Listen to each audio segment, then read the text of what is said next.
नमस्कार, स्वागत है आप सभी का। मुद्दा देख रहे हैं आप, मैं हूं आपके साथ रेशु त्यागी।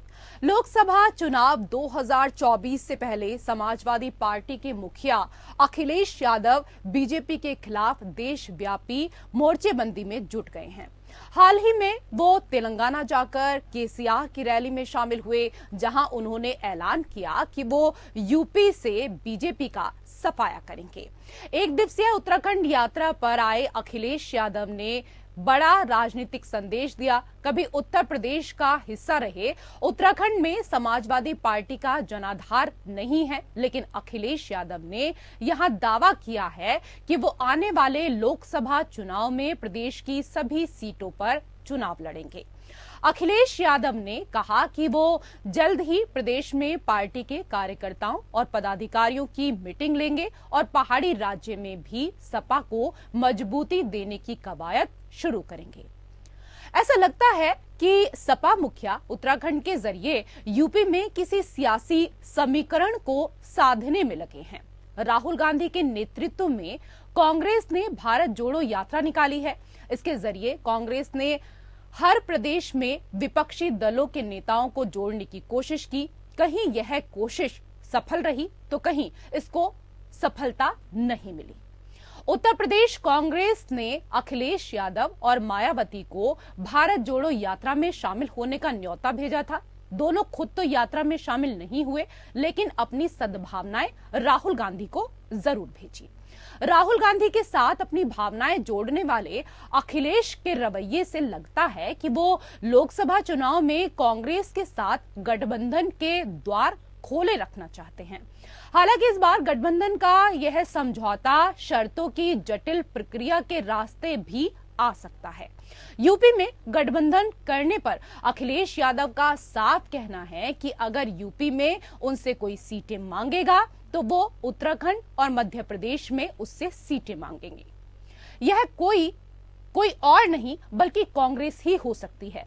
उत्तराखंड और मध्य प्रदेश दोनों ही राज्यों में कांग्रेस मुख्य विपक्षी दल की भूमिका में है और दोनों ही राज्यों में उसका बड़ा जनाधार है।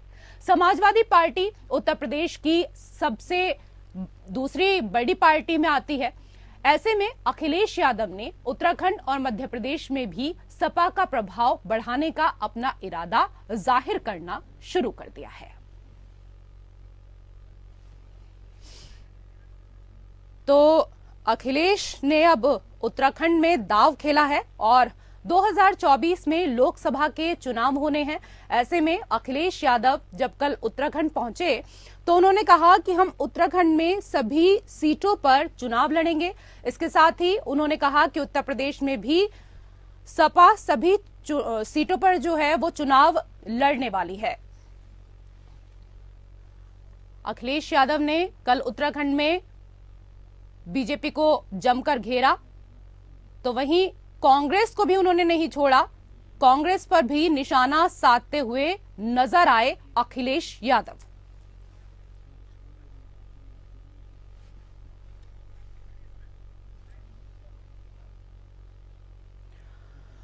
तो अखिलेश का उत्तराखंड दांव, इसी को लेकर हम चर्चा करेंगे और चर्चा में आज हमारे साथ 3 मेहमान शामिल होंगे। फिलहाल हमारे साथ मधु भट्ट, प्रवक्ता बीजेपी जुड़ चुकी हैं, बहुत बहुत स्वागत है आपका।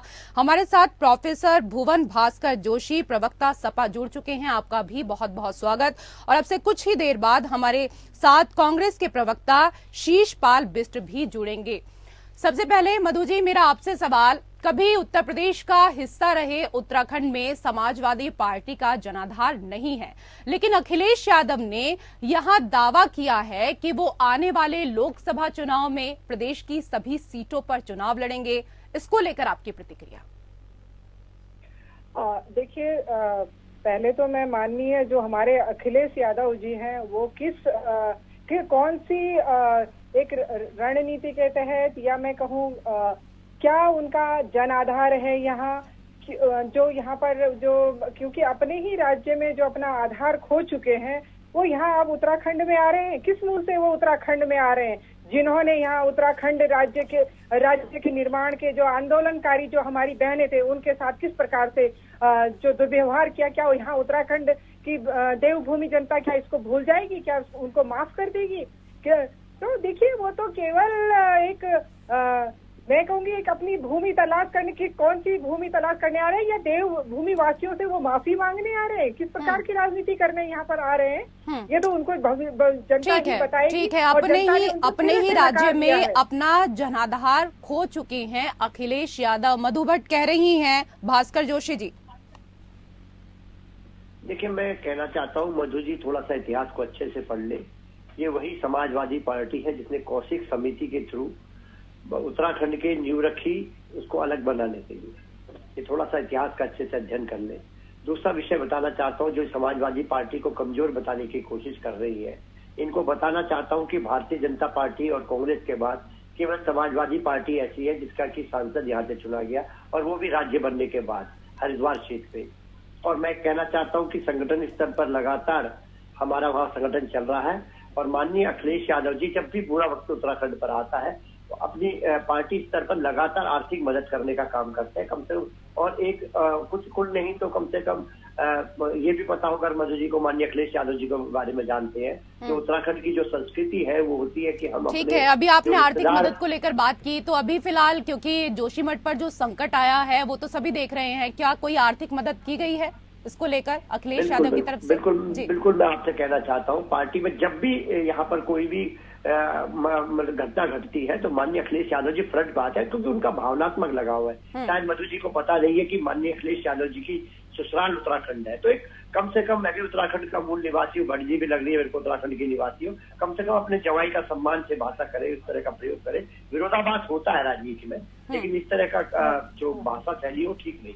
निश्चित तौर पर इनको जो उत्तराखंड की परंपरा है उसका भी ध्यान रखना चाहिए। और अब महिला आपको ठीक है मधु जी, आपको दामाद का सम्मान करना चाहिए, ये कहना है जोशी जी का। इसको लेकर मैं आपसे बात करूंगी, लेकिन सूरत नेगी जी भी हमारे साथ जुड़े हुए हैं। सूरत जी, अखिलेश यादव यूपी में भी सभी सीटों पर चुनाव लड़ेंगे। आपको बता दें कि शीशपाल जी फिलहाल हमारे साथ जुड़े हुए हैं। शीशपाल जी, अखिलेश यादव यूपी में भी सभी सीटों पर चुनाव लड़ेंगे, लेकिन इसके साथ ही अखिलेश यादव ने ये साफ कर दिया है कि अगर यूपी में उनसे कोई सीटें मांगेगा तो वो उत्तराखंड और मध्य प्रदेश में उससे सीटें मांगेंगे। ऐसी स्थिति में क्या आप उनके साथ गठबंधन करेंगे? क्योंकि यूपी में उनके साथ लड़ने का मतलब है अपने मजबूत राज्य में से उन्हें सीट दिलाना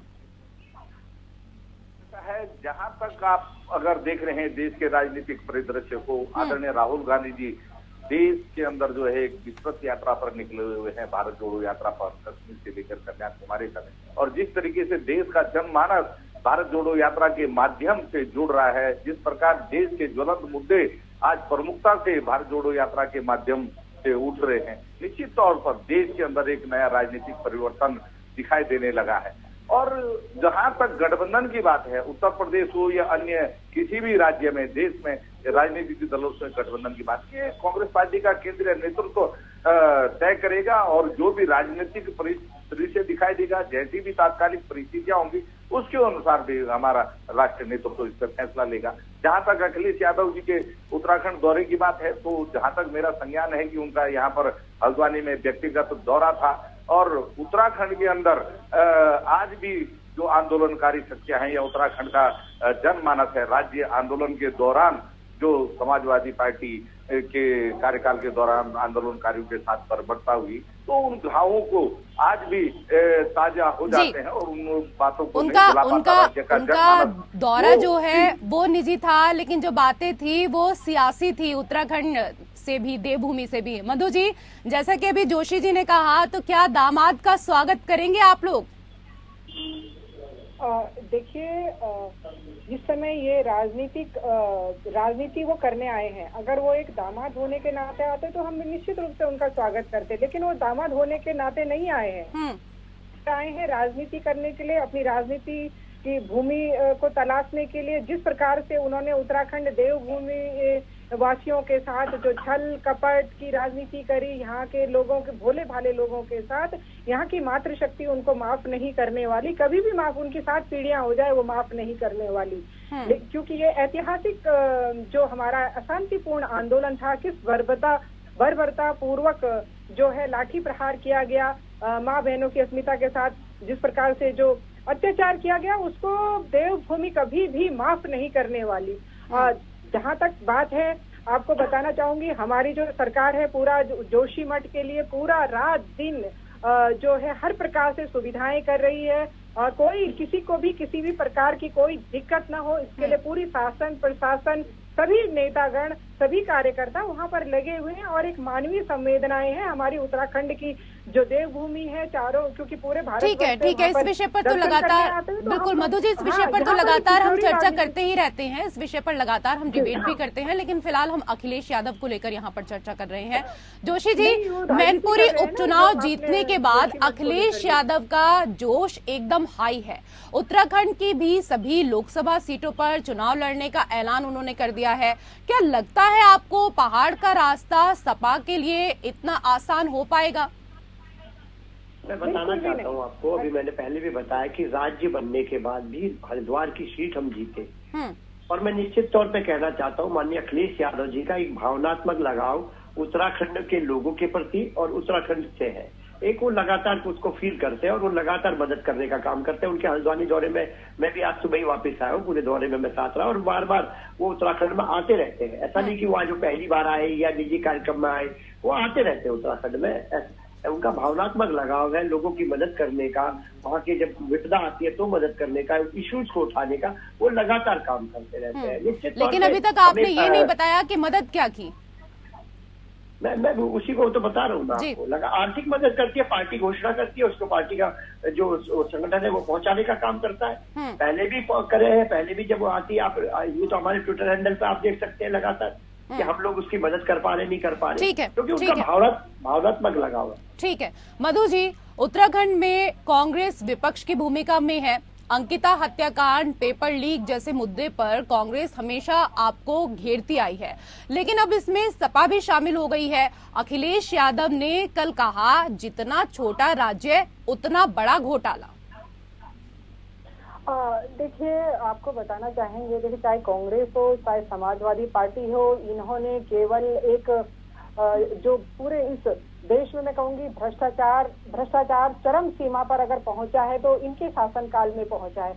हम बिल्कुल पारदर्शिता के साथ हमारी सरकार बिल्कुल काम कर रही है। कहीं भर्तियों में कहीं भी कोई त्रुटि पाई गई तो हमने तुरंत उसको निरस्त किया, और दोबारा से किसी भी योग्य जो बच्चा है वो वंचित ना रह जाए, इसलिए हमने दोबारा से परीक्षाएं करवाई हैं। अभी आने वाले समय में सारे जितने भी हमारे जो विभाग हैं उनमें हमने भर्तियां खोल दी हैं। बिष्ट जी, सहमत है आप सरकार के कामकाज से? बिष्ट जी, सहमत है आप? नहीं, बिल्कुल सहमत होने का सवाल ही नहीं होता। राज्य के बेरोजगार लगातार सड़कों पर संघर्ष कर रहे हैं, राज्य की जनता सड़कों पर संघर्ष कर रही है, और 2018 से लेकर अभी तक लगातार बेरोजगारों की नौकरियां बेचने का काम, पेपर लीक करने का काम इस सरकार ने किया है, और राज्य की राज्य लोक सेवा आयोग भ्रष्टाचार की भेंट चढ़ चुकी है, जो बहुत ही निंदनीय और निराशाजनक है। और राज्य की जो एजेंसियां हैं, जांच एजेंसियां, वो लगातार लाचार और ठीक है। आप देख रहे हैं मुद्दा अखिलेश का उत्तराखंड यानी कि देवभूमि दाव, इसी को लेकर हम चर्चा कर रहे हैं, और पैनल में आज 3 खास मेहमान हमारे साथ जुड़े हुए हैं। बिष्ट जी, अभी तक तो सरकार की असंतुष्ट योजनाओं का मुद्दा कांग्रेस अकेले पहाड़ों में उठाती थी, अब आपके साइकिल सवार मित्र उत्तराखंड में नजर आ रहे हैं। जोशीमठ जैसी जगह धंस गई है, आखिर सरकारें क्या कर रही थी? पहाड़ खोखले कर दिए हैं। विकास या मुनाफे के लिए पर्यावरण की परवाह सरकार नहीं कर रही है। अखिलेश यादव ने कल ये सारे मुद्दे उठाए, इससे आप खुश हैं या चिंता बढ़ गई है कि अब अखिलेश यादव भी पहाड़ों पर राजनीति करते हुए नजर आएंगे? देखिए, चिंता करने जैसी कोई बात नहीं है। ये लोकतंत्र है, और कांग्रेस तो राजनीतिक बहुलता में, विविधता में विश्वास करने वाली पार्टी है। हम लोकतंत्र का सम्मान करना जानते हैं। अगर कोई उत्तराखंड के दर्द को बांटना चाहता है, कोई अगर उत्तराखंड का सहयोग करना चाहता है, जोशीमठ के आपदा पीड़ितों के साथ अगर कोई भी ताकत खड़ी होती है, तो निश्चित तौर पर ये अच्छी बात है, स्वागत योग्य बात है। लेकिन अगर कोई केवल पूरी बयानबाजी करके ये चाहेगा कि वाहवाही लूटे, तो वो राज्य की जनता अपने आप उसका जवाब देगी। और यहाँ किसी ऐसे राजनीतिक ताकत की या ऐसे नए किसी कोण के फैक्टर की आवश्यकता राज्य में है नहीं। कांग्रेस पार्टी लगातार जनता के मुद्दों को प्रमुखता से उठाने का काम कर रही है। चाहे आपने देखा बेटी अंकिता भंडारी का निशाना तो आपके मित्र ने आपके ऊपर भी साधा है। बिष्ट जी, उन्होंने कहा कि बीजेपी हो या कांग्रेस, जोशीमठ को लेकर दोनों का एक सा रवैया रहा है। मुनाफे के चक्कर में बीजेपी और कांग्रेस दोनों ने जोशीमठ को बर्बाद कर दिया। देखिए ऐसा ना, मित्र लोगों ने किस संदर्भ में क्या बात कही ये तो मित्र ही जाने, लेकिन मित्रों के लिए यहाँ पर एक सीमित दायरा है। उत्तराखंड में किसी अन्य मित्र के सहयोग की न तो जरूरत है, न राजनीति के लिए उनके लिए यहाँ पर कोई गुंजाइश है। मित्र जहाँ सीमित है, जहाँ उनका जनाधार है, जहाँ पर उनकी राजनीतिक विरासत है। चलिए, बड़ी अच्छी बात आपने कह दी जोशी जी। सपा अपने दायरे में ही रहे तो अच्छा है। देखिए ऐसा, मैंने दायरे की बात ये कही कि जहाँ पर उनकी राजनीतिक पृष्ठभूमि है, जहाँ पर उनकी लोकप्रियता है, जहाँ उनका जनाधार है, वहाँ राजनीति करें। अब उत्तराखंड के अंदर तो आप जानते हैं कि यहाँ पर इससे तो लोकप्रियता उत्तराखंड में भी बढ़ सकती है ना, या आप डर गए हैं? नहीं, जब बढ़ेगी, जब राज्य की जनता स्वीकार करेगी तो तब का तब। तो ये आपने कैसे मान लिया कि उनको स्वीकार नहीं किया जाएगा? नहीं, देखिए ना, आज अगर उत्तराखंड में चलिए इसका जवाब जोशी जी आपको देंगे। जोशी जी, तब भी उनके दौरे को नहीं पचा पा रही हैं लोग। राज्य आंदोलन में जो घाव उन्होंने राज्य को दिए, ठीक है सर, सुन लीजिए, राज्य के लोग आज तक नहीं भूले जोशी जी। तो यहाँ पर कांग्रेस पार्टी राज्य की जनता की आशाओं अपेक्षाओं पर खरा उतर रही है। राज्य के आंदोलनकारियों का हो, चाहे बेरोजगारों का हो, चाहे मातृशक्ति का विश्वास कांग्रेस पार्टी में, और कांग्रेस पार्टी सबकी अपेक्षाओं पे खरा उतरते हुए सारे जनहित के मुद्दों मतलब सपा के लिए कोई गुंजाइश नहीं है, मतलब सपा के लिए पहाड़ों में कोई गुंजाइश नहीं है। जोशी जी, मैं बताना चाहता हूँ, पहले तो भारतीय जनता पार्टी की जो साथी बैठी है इनको जवाब देना चाहता हूँ। पहले कांग्रेस को तो जवाब दे दीजिए, पहले कांग्रेस को जवाब दे दीजिए। दे रहा हूँ, दोनों को देना बहुत जरूरी है। मैं इनको बताना चाहता हूँ, जो अंकिता भंडारी केस है उसमें जो बताया गया कि वो भारतीय जनता पार्टी के ही नेताओं का रिजॉर्ट था जिसमें कि अवैध धंधा चल रहा था, और किनके कहने पे कैसे कृत्य होते थे, उनके दौरे के ऊपर हो रही है। कृपया विषय से नहीं, मैं बताना चाहता हूँ, देश को पता चलना चाहिए कि आपका चेहरा क्या है, वो पता चलना चाहिए। अंकिता भंडारी का जो शोषण हो रहा था वो इन्हीं के भारतीय जनता पार्टी के नेताओं का हो रहा था, और भारतीय जनता पार्टी के नेता का रिजॉर्ट था। ये बेटी बचाओ बेटी पढ़ाओ की बात करते हैं, चाहे कुलदीप सैगर हो, चाहे चिन्मयानंद जी हो, इनके चार चरित्र चेहरे को सब जानते हैं। और मैं बोलना चाहता हूँ अपने कांग्रेस के साथी को, एक मिनट, ठीक है मधु जी, सुन लीजिए मधु जी, सुन लीजिए मधु जी, सुन लीजिए। जोशी जी कंप्लीट कीजिए, आप कंप्लीट कीजिए जोशी जी, कंप्लीट कीजिए। मधु जी सुन लीजिए। मैं चाहता हूँ अपने कांग्रेस के साथी को जो बताना चाहते हैं, देश की आवश्यकता समाजवादी पार्टी को कांग्रेस से नहीं है। विषय पे बात करिए। मधु जी सुन लीजिए, उनकी बात तो कंप्लीट होने दीजिए ना। सबसे पहला सवाल मैंने आपसे ही पूछा, अब उनकी बात कम से कम कंप्लीट होने दीजिए आप। बात जो हो रही है माननीय अखिलेश, ठीक है, मैंने तो उनको बोला ही ना, मैंने तो उनको बोला। कांग्रेस वाले कह रहे हैं कि सपा को अपने दायरे में रहना चाहिए। जोशी जी आप इस पर अब जवाब दे दीजिए, इस पर जवाब दे दीजिए जो भी बिष्ट जी ने कहा उस पर। चाहता हूँ, इस देश की आवश्यकता हमें कांग्रेस से नहीं है, भारतीय जनता पार्टी से नहीं है। ये राज्य बनने के बाद एकमात्र सांसद अगर किसी का निकला तो केवल समाजवादी पार्टी का निकला। हमारा संगठन वहां पर काम करता है, और हमारे नेता और हमारे कार्यकर्ताओं को वहां पर काम करने की जो आजादी है वो आप नहीं देते, भारत का संविधान, भारत का लोकतंत्र देता है। ये लड़ाई को लड़ने का काम समाजवादी पार्टी जमीनी स्तर पर भी कर रही है। और जब आदरणीय भारतीय जनता पार्टी की प्रवक्ता साथी ने समाजवादी पार्टी का इतिहास निकाला तो मुझे भी भारतीय जनता पार्टी का इतिहास निकालना पड़ेगा। मैं भी इसी काम को करता हूँ। ठीक है मधु जी, अब कंप्लीट करिए आप। पूरा उत्तराखंड राज्य बचाओ बेटी पढ़ाओ, आपका पता कितना बेटी बचाओ। ठीक है जोशी जी सुन लीजिए। अच्छी तरह समझती है। हमारी पास पूरी पाँचों की पाँचों सीटें हमारी है, जिता कर दिया है, हमें इनाम दिया है। बिल्कुल ठीक है, आप लोकसभा चुनावों को लेकर बिष्ट जी बात कर रहे हैं, लेकिन बयान जो हैं वो बहुत महत्वपूर्ण होते हैं। कोई भी बयान होता है राजनीति में उसके बड़े मायने होते हैं, खास तौर पर तब जब वो आपकी पार्टी के कद्दावर नेता का हो। तो लगातार जिस तरह की बयानबाजी भी हो रही है उसको लेकर आप किस तरीके से देखते हैं? चाहे मैं तीनों को लेकर ही यहाँ पर बात करूंगी, जोशी जी आपको लेकर भी बात करूंगी, बिष्ट जी आपको लेकर भी बात करूंगी। अगर कल की ही बात की जाए जोशी जी, तो स्वामी प्रसाद मौर्य ने जो बयान दिया, आपको नहीं लगता कि इसका बयान का जो अर्थ लगाया जा रहा है लोकसभा चुनाव में कहीं ना कहीं उस पर पार्टी का असर पड़ेगा?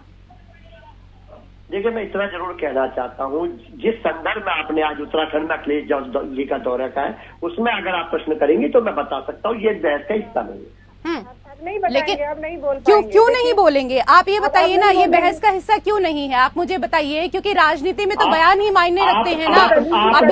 अभी हम अखिलेश यादव के बयानों को लेकर ही चर्चा कर रहे हैं, लेकिन आपकी पार्टी के कद्दावर नेता, आपकी पार्टी के सर कद्दावर नेता बयान देंगे। लोकसभा चुनावों को लेकर बात हो रही है ना, तो क्या सर असर नहीं पड़ेगा? आपने अखिलेश जी के दौरे पे बहस रखी है, आज मैं उसी पे बोलता हूँ। मतलब आपके पास कुछ कहने के लिए है नहीं, सीधा सीधा आप ये कहिए, क्योंकि सौम्य प्रसाद मौर्य ने जो बयान दिया उसको लेकर आपके पास बिल्कुल आपसे उम्मीद भी थी। चलते चलते क्या कुछ कहना चाहेंगी मधु जी आप?